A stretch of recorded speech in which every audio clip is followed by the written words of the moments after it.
Bom dia, povo de Deus. Me chamo João Golano, hoje dia 12 de agosto. E eu vou trazer uma palavra que está em Hebreus 3, do verso 1 ao 6, que diz assim: Portanto, irmãos santos que participam do chamado celestial, considerem atentamente a Jesus, que declaramos ser apóstolo e sumo sacerdote, pois ele foi fiel àquele que o designou, assim como Moisés serviu fielmente quando lhe foi confiada toda a casa de Deus. Jesus, no entanto, é digno de muito mais honra que Moisés, assim como a pessoa que constrói uma casa merece mais elogios que a casa em si, pois toda casa tem um construtor, mas Deus é o construtor de todas as coisas. Por certo, Moisés foi fiel como servo na casa de Deus e seu trabalho ilustrou verdades que seriam mais tarde reveladas. Mas Cristo, como Filho, é responsável por toda a casa de Deus e nós somos a casa de Deus, se nos mantivermos corajosos e firmes em nossa esperança gloriosa. Amém, irmãos? Que palavra! Vou começar com uma história. Da escada em espiral até o quarto, bastante amplo, do piso de madeira ao carpete macio, da lavanderia enorme até o escritório bem organizado, o corretor de imóveis mostrava um lar em potencial para um jovem casal.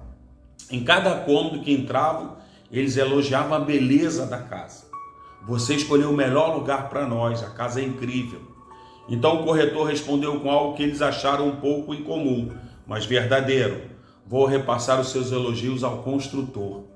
Aquele que construiu a casa merece o reconhecimento, não a casa em si ou aquele que a exibe. As palavras do corretor de imóveis repercutem as do escritor de Hebreus. A pessoa que constrói uma casa merece mais elogios que a casa em si. O escritor estava comparando a fidelidade de Jesus, o Filho de Deus, com o profeta Moisés. Embora Moisés tivesse o privilégio de falar com Deus face a face e ver sua forma, como Números 12, 8, ele ainda era apenas um servo na casa de Deus. Cristo, como o Criador, merece a honra como o divino construtor de todas as coisas. E como Filho, é responsável por toda a casa de Deus. A casa de Deus é o seu povo. Quando servimos a Deus fielmente, é Jesus, o construtor divino, que merece a honra. Qualquer louvor que nós, a casa de Deus, recebemos, pertence ao Senhor. E qual é a verdade de hoje? Digno é o Cordeiro. Amados irmãos, quando pensamos no Cordeiro imolado de Deus, o que imaginamos é um animal indefeso, ferido, moribundo.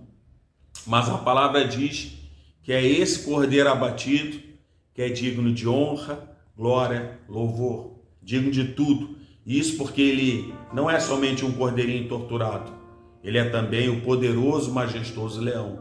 A lógica do céu sempre me surpreende, ainda que eu escute as mesmas histórias várias vezes. É completamente contrário àquilo que é normal a nós, como seres humanos, que o último seja o primeiro, que a morte crie vida, que o cordeiro torturado seja digno da maior honra do universo. Mas é assim que Deus trabalha. Ele o faz para confundir os grandes e se revelar aos pequenos, a quem ele escolheu mostrar quem realmente é. Quando leio esses versículos, eu me assombro, sim, com o poder do cordeiro. Mas se sou honesto, eu também rapidamente passo por cima da verdade desse trecho. O Cordeiro de Deus é digno de tudo, para sempre. Palavras lindas que pairam sobre nós, mas elas caem no nosso coração. Faça essa reflexão. Temos palavras quase vazias, porque pouco alteram o estilo de vida das pessoas e seu modo de vivê-lo. Quanto de nosso cristianismo é assim, vivido em palavras, nunca em ação? Creio que a primeira vez que parei para pensar nisso foi quando ouvi a história de dois jovens moravianos.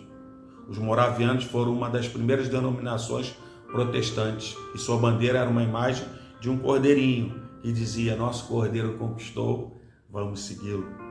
O pastor Paul Washer falou em uma de suas pregações sobre dois jovens moravianos que ficaram sabendo de uma ilha na qual viviam mais de 2.000 escravos africanos.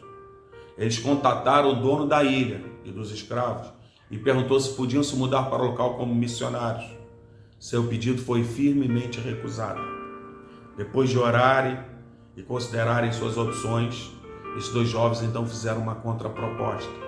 Podemos ir como escravos? Com a resposta positiva, Eles usaram o dinheiro da sua própria venda para pagar a passagem até a ilha. Enquanto seu barco partia, eles se abraçaram e gritaram aos amigos e familiares que choravam do porto, que o cordeiro que foi imolado receba a recompensa de seu sofrimento. Eles entenderam o preço pago naquela cruz. Isso porque a história dos jovens moravianos me faz compreender melhor o peso tão intenso de dizer que o cordeiro é de fato digno. Eu entendo que isso implica perda, sacrifício em minha vida e na sua. Digno é o cordeiro de que abandonemos pecados de estimação, mortifiquemos nossa carne todos os dias, que paremos de nutrir pensamentos de orgulho, de ódio, de luxúria e de egoísmo. Digno é o cordeiro de que trabalhemos com excelência, tanto na igreja quanto nos nossos trabalhos diários, de que não nos entreguemos à preguiça, mas façamos tudo com zelo e primor, sabendo que é para Ele e não para chefes, gerentes, clientes.